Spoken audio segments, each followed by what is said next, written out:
Not sure if I need to swap this out, but just to make sure, I will.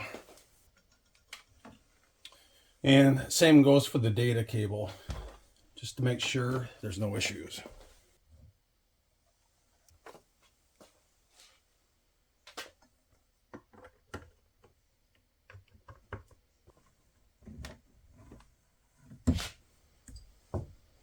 Looks like we're good to go.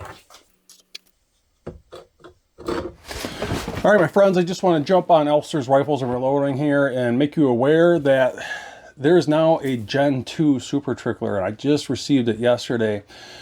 I'm actually in the closed beta group, along with some other YouTube channels you might be aware of, such as Gavin with Ultimate Reloader, Eric Cortina's in there, and like F-Class John and myself.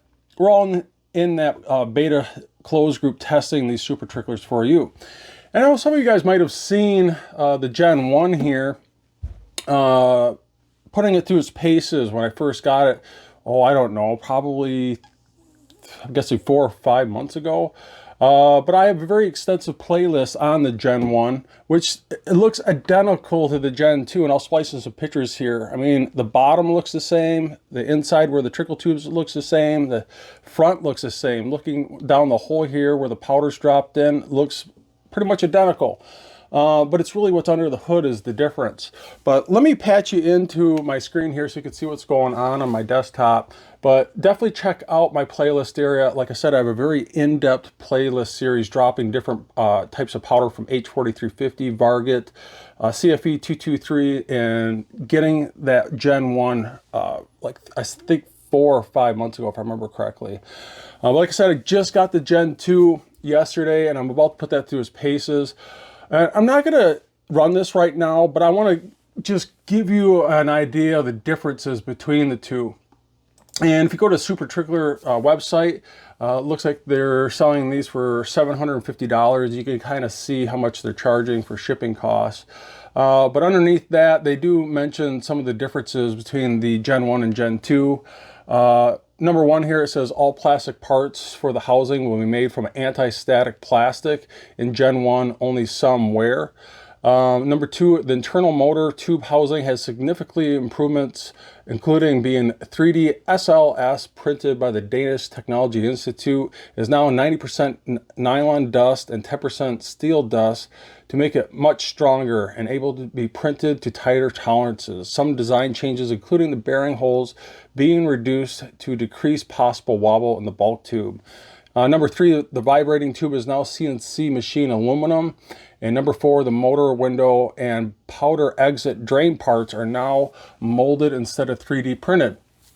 You know, we're in this closed group, and there's Peter and Rex. Rex is kind of the hardware guy. Peter's the software guy. But I really asked Peter, I mean, what are your thoughts on the differences between the Gen 1 and Gen 2? And he was fine with me sharing this conversation.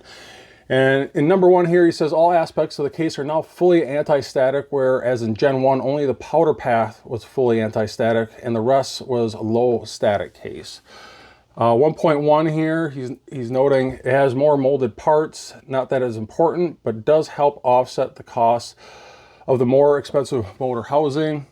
Number 2, the vibrating trickler tube is now made of aluminum. This gives better vibration transfer down the entire length of the tube due to its density differences between the aluminum and carbon in the powder.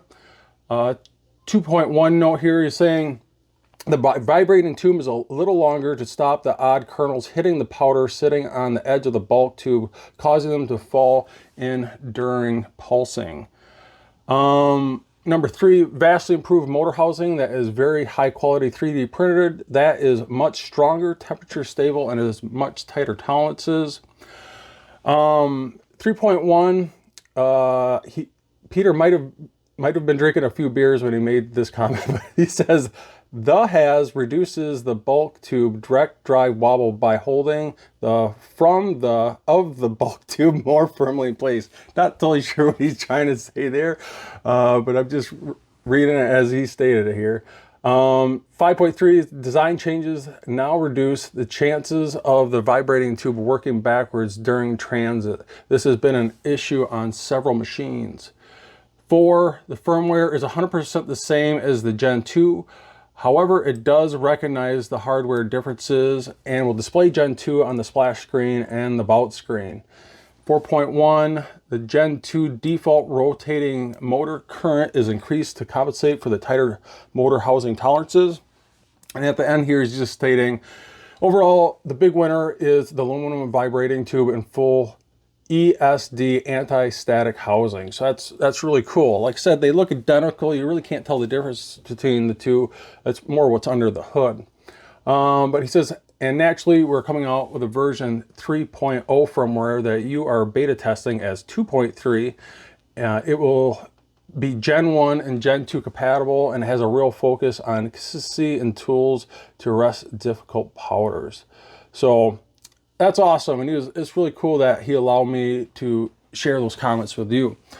You know, when I first got the Gen 1, especially on the initial beta firmware, it had a lot of hiccups, but then that version 2 came out, and man, did that ever make a difference. I mean, it went from a pretty good powder trickler to, in my opinion, the best powder trickler on the market today with that firmware 2.0. And like he's mentioning here with the Gen 3, eventually we'll come out with the version 3.0 firmware. You know, he's making a lot of updates, and I'm not going to go through all of this and showing you drop of powder, but I just wanted to jump on here and make you aware that the Gen 2 Supertrickler is out. I got it in my hands. I'm testing it along with the rest of the guys here in the closed group. And just to mention some of them, like you guys might know, your YouTube channel wise, is Eric Cortina, Gavin with Ultimate Reloader, and F-Class John. A bunch of amazing guys, and we're really testing this Supertrickler to make sure when it gets in your hands, it works properly.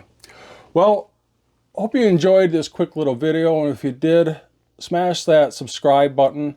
Make sure you hit notification all, you know, like, share, all that good stuff, and I will get going on testing this Supertrickler Gen 2 right away.